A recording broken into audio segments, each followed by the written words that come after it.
Bismillah. Ya, assalamualaikum warahmatullahi wabarakatuh. Waalaikumsalam.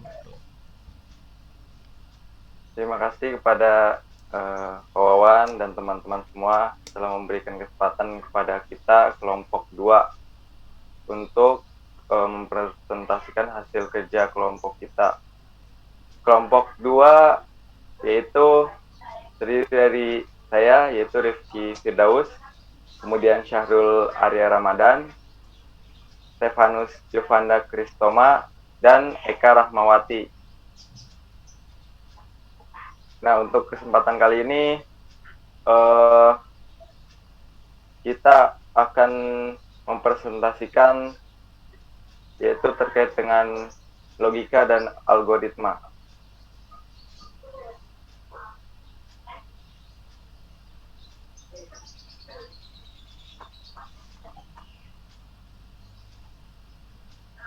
Oke, presentasi yang pertama akan disampaikan oleh Mas Eka. Eka, ya. Hadir. Dipersilahkan Eka. Ya, terima kasih. Saya Karamawati akan menyampaikan materi tentang logika dan algoritma yang berjudulkan flowchart. Di era milenial ini, komputer digunakan hampir di semua bidang kehidupan manusia, mulai dari pendidikan, bisnis, sampai dengan permainan. Berbicara tentang komputer, tidak lepas dari pemrograman komputer. Hal ini karena komputer pada dasarnya merupakan mesin yang tidak bisa apa serangkaian instruksi kepada komputer agar mesin pintar ini dapat memecahkan suatu masalah. Langkah-langkah yang perlu dilakukan dalam memberikan instruksi kepada komputer untuk memecahkan masalah ini yang dinamakan pemrograman komputer. Adapun langkah-langkah pemrograman komputer adalah sebagai berikut: mendefinisikan masalah, menentukan solusi, memilih algoritma, menulis program, menguji program, menulis dokumentasi, serta merawat program. Sebelum membuat program, hendaknya kita membuat flowchart atau pseudocode sehingga memudahkan kita untuk memahami algoritma serta memudahkan kita dalam membuat program. Program yang ditulis juga harus jelas, nyata, dan komplit. Logika dan algoritma. Logika dan algoritma merupakan kesatuan yang tidak dapat dipisahkan karena keduanya saling berkaitan. Logika adalah bentuk penalaran atau pemikiran, sedangkan algoritma adalah suatu urutan dari barisan langkah-langkah atau instruksi untuk menyelesaikan suatu masalah. Pengertian logika dan algoritma adalah suatu urutan dari beberapa langkah yang logis guna menyelesaikan masalah. Next. Sejarah logika dan algoritma. Lanjut. Ditinjau dari asal-usul katanya, kata algoritma sendiri mempunyai sejarah yang aneh. Orang hanya menemukan kata algorit yang berarti proses menghitung dengan angka Arab. Anda dikatakan algorit jika Anda menghitung menggunakan angka Arab. Para ahli bahasa berusaha menemukan asal kata ini, namun hasilnya kurang memuaskan. Akhirnya, para ahli sejarah matematika menemukan asal kata tersebut yang berasal dari nama penulis buku Arab yang terkenal, yaitu Abu Ja'far Muhammad Ibnu Musa Al-Khwarizmi. Al-Khwarizmi dibaca orang barat menjadi algoris. Al-Khwarizmi menulis buku yang berjudul Kitab Al-Jabar wal Muqalbala, yang artinya buku pemugaran dan pengurangan. Next, definisi algoritma.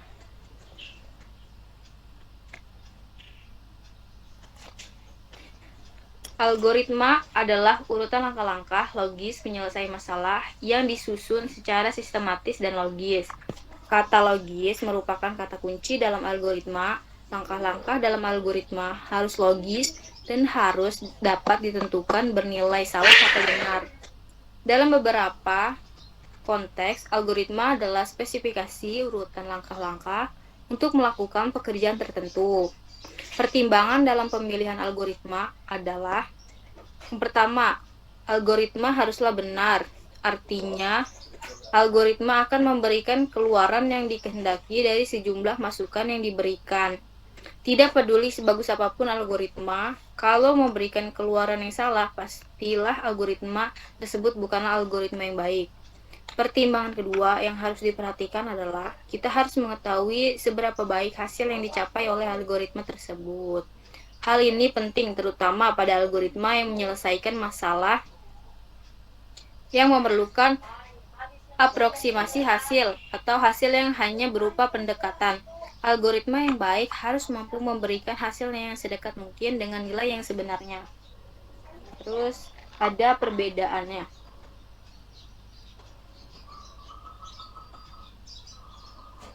Lanjut.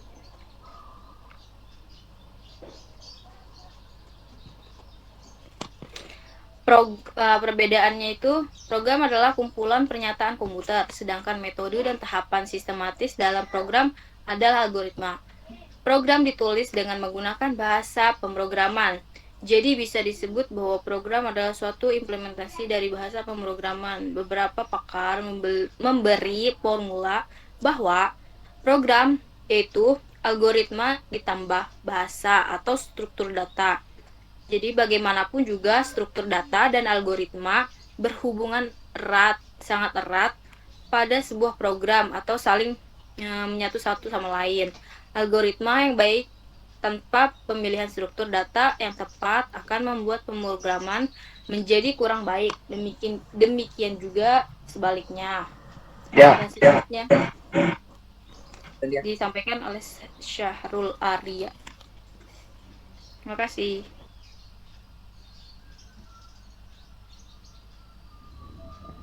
Pembuatan algoritma mempunyai banyak keuntungan.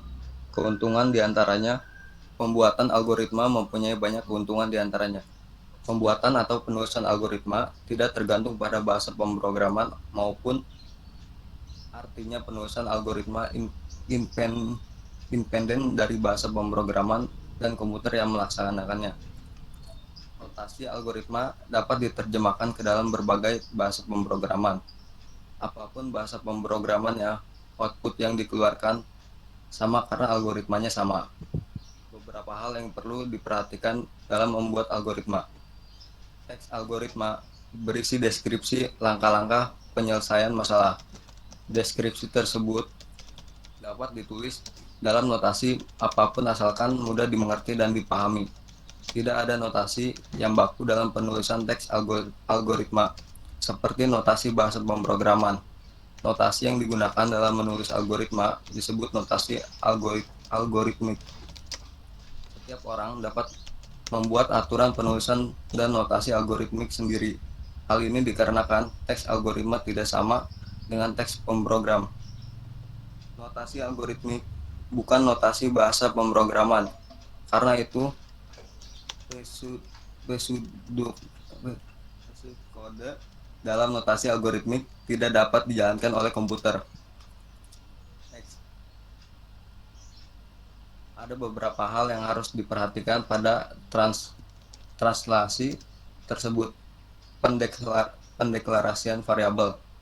Untuk mengetahui dibutuhkannya pendeklarasian variabel dalam penggunaan bahasa pemrograman apabila tidak semua bahasa pemrograman membutuhkannya. Programming salary range, pemilihan tipe data. Apabila bahasa pemrograman yang digunakan membutuhkan pendeklarasian variabel, maka perlu hal ini dipertimbangkan pada saat pemilihan tipe data. ASP.NET Usage is Declaration, pemakaian instruksi-instruksi. Beberapa instruksi mempunyai kegunaan yang sama tetapi masing-masing memiliki kelebihan dan kekurangan yang berbeda. Aktif PHP Developer. Next. Aturan sintaksis. Pada saat menuliskan program, kita terikat dengan aturan sistang- sik- sintaksis dalam bahasa pemrograman yang digunakan. Tampilan hasil. Pada saat membuat algoritma, kita tidak memikirkan tanpa hasil yang akan disajikan. Hal-hal teknis ini diperhatikan ketika mengkonversikannya menjadi program. Cara pengoperasian kompiler atau interpreter. Bahasa pemrograman yang digunakan termasuk dalam kelompok kompiler atau interpreter. Next. Algoritma dalam kehidupan. Algoritma dalam kehidupan adalah jantung ilmu komputer atau informatika. Banyak cabang ilmu komputer yang mengarah ke dalam terminologi algoritma. Namun, jangan beranggapan algoritma selalu identik dengan ilmu komputer saja. Dalam kehidupan sehari-hari pun banyak terdapat proses yang dinyatakan dalam suatu algoritma. Cara-cara membuat kue atau masakan yang dinyatakan dalam suatu resep juga dapat disebut sebagai algoritma. Pada setiap resep selalu ada urutan langkah-langkah membuat masakan. Contoh algoritma dalam kehidupan sehari-hari. 1. Proses membuat kue. 2. Algoritma resep kue. 3. Langkah masukkan telur ke dalam wajan, kocok sampai mengembang. Next. Mekanisme pelaksanaan algoritma oleh pemproses. Mekanisme pelaksanaan algoritma oleh pemproses. Komputer hanyalah salah satu pemproses. Agar dapat dilaksanakan oleh komputer, algoritma harus ditulis dalam notasi bahasa pemrograman sehingga dinamakan program. Jadi program adalah perwujudan atau implementasi teknis algoritma yang ditulis dalam bahasa pemrograman tertentu sehingga dapat dilaksanakan oleh komputer. Belajar memprogram dan belajar bahasa pemrograman. Belajar memprogram dan belajar bahasa pemrograman. Belajar memprogram tidak sama dengan belajar bahasa pemrograman. Belajar memprogram adalah bahasa tentang metodologi pemecahan masalah, kemudian menuangkannya dalam suatu notasi tertentu yang mudah dibaca dan dipahami. Sedangkan belajar bahasa pemrograman berarti bahasa memakai suatu bahasa, aturan tata bahasanya, pernyataan-pernyataannya, tata cara pengoperasian kompilernya, dan memanfaatkan pernyataan-pernyataan tersebut untuk membuat program yang ditulis hanya dalam suatu bahasa itu saja. Udah gantian Rul.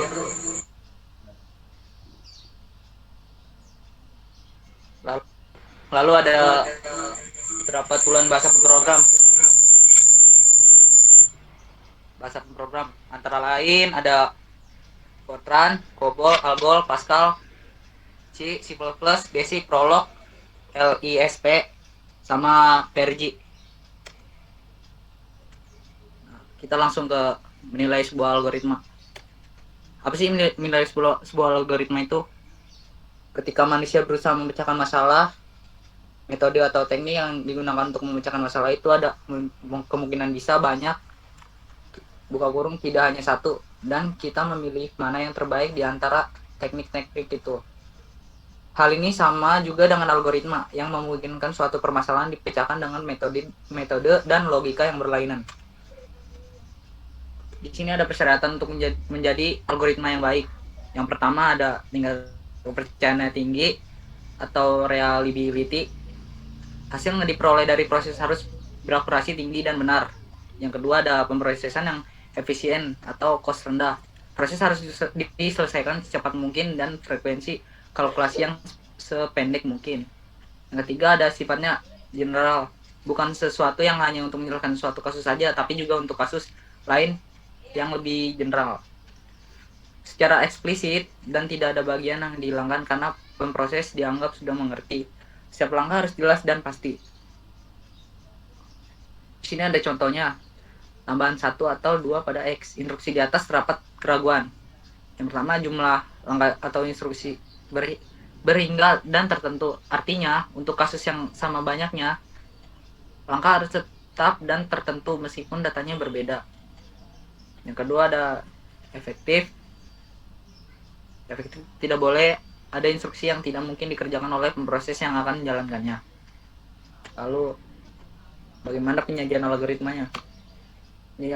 Penyajian algoritma secara garis besar bisa dalam dua bentuk penyajian, yaitu tulisan dan gambar.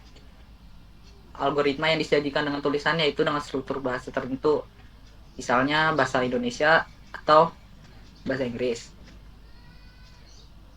Dan pseudocode. Pseudocode adalah kode yang mirip dengan kode programan yang sebenarnya, seperti Pascal. Algoritma yang akan dikomunikasikan kepada pemrogram. Sedangkan algoritma jadi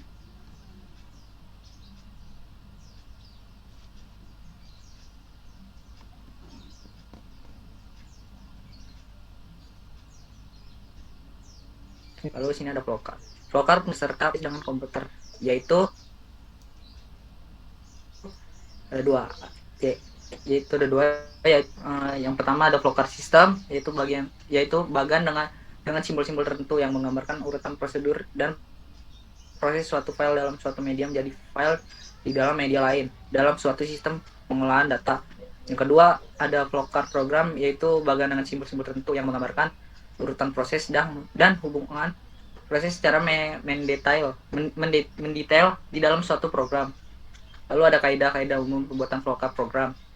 Apa sih kaidah untuk membuat flowchart program? Dalam pembuatan flowchart program tidak ada rumus atau patokan yang bersifat mutlak, karena flowchart merupakan gambaran hasil pemikiran dalam menganalisis suatu masalah dengan komputer, sehingga flowchart yang dihasilkan dapat bervariasi antara satu program dengan yang lainnya. Namun, secara garis besar, setiap pengolahan selalu terdiri atas 3 bagian utama, yaitu ada input, proses pengolahan, dan output.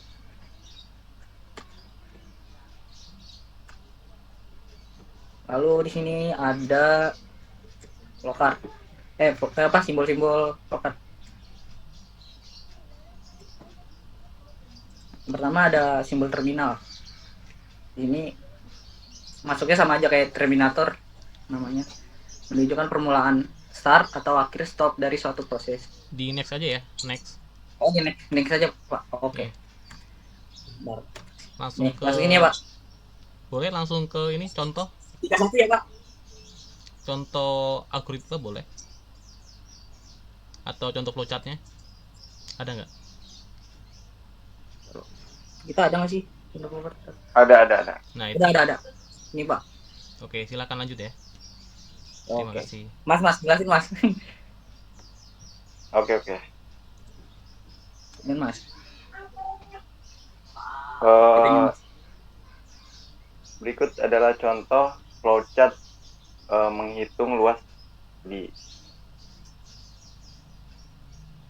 Jadi sebelum kita membuat coding program, kita harus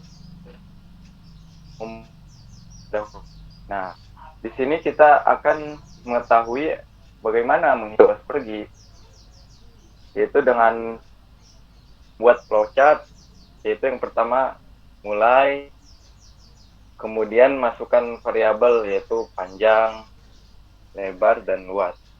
Kemudian input nilainya yaitu panjang dan lebar.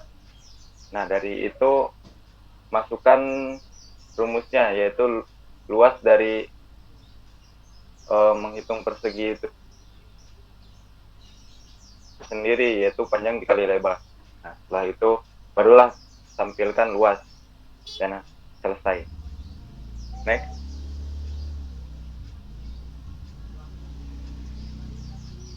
Sama kayak itu, cuman Nah, pakai dari bahasa. flowchart itu sendiri,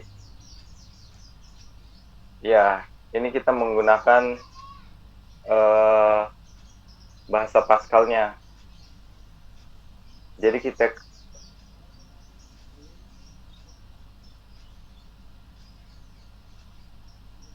ketika membuat kita buat di program bahasa Pascal untuk menghitung luas persegi.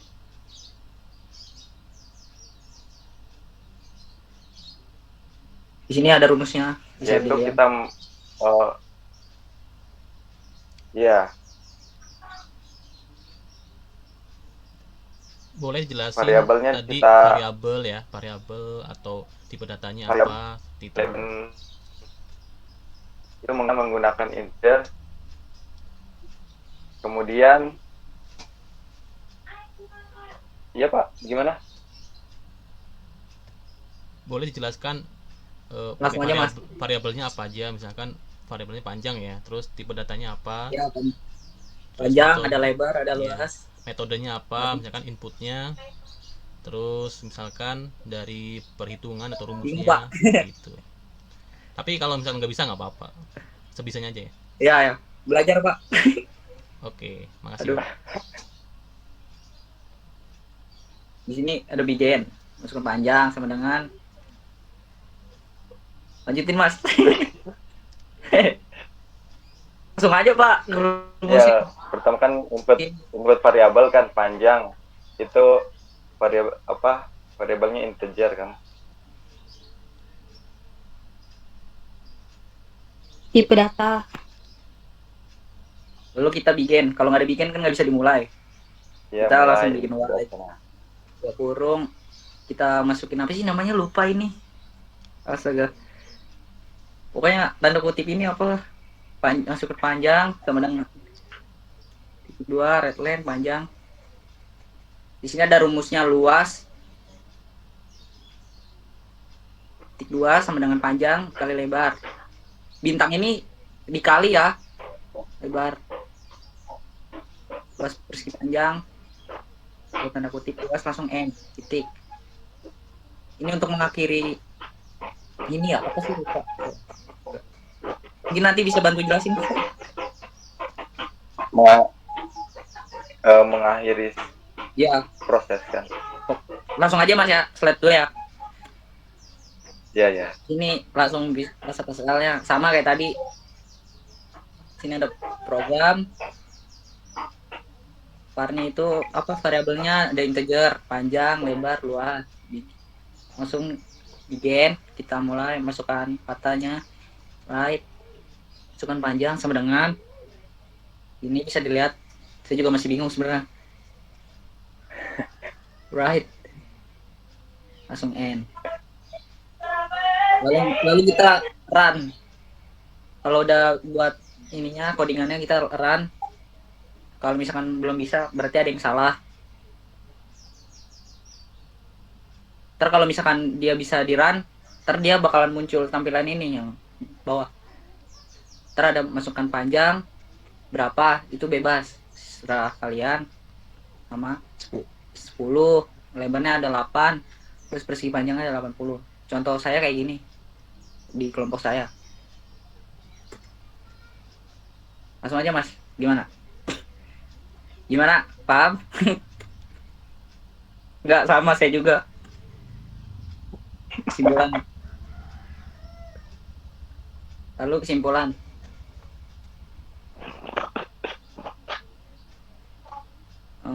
Di sini saya bakal menjelaskan kesimpulan yang tadi yang kita bahas dari awal sampai akhir. Berdasarkan uraian di atas dapat disimpulkan, yang pertama ada algoritma adalah suatu prosedur yang tepat untuk memecahkan masalah dengan menggunakan bantuan komputer serta menggunakan suatu bahasa pemrograman. Yang kedua, fungsi algoritma adalah untuk mempermudah kerja atau memudahkan kita dalam membuat program atau biasa disebut sebagai problem solving. Selain itu, algoritma dapat mengatasi masalah logika dan masalah matematika. Karena enak kalau ada algoritma, kita bisa memecahkan suatu masalah yang gampang jadi yang susah jadi gampang, gitu maksudnya. Yang ketiga ada kriteria program algoritma harus komplit, nyata dan jelas. Meskipun tugas algoritma tidak menghasilkan solusi, tapi proses harus berakhir. Hal ini disebut dengan semi algoritma. Prosedur akan berjalan terus atau biasa disebut dengan perulangan. Intinya kita tidak boleh menambah masalah, akan tetapi kita harus mampu menyelesaikan masalah untuk mendapat hasil yang tepat. Seperti itu. Mungkin itu aja sih kesimpulannya.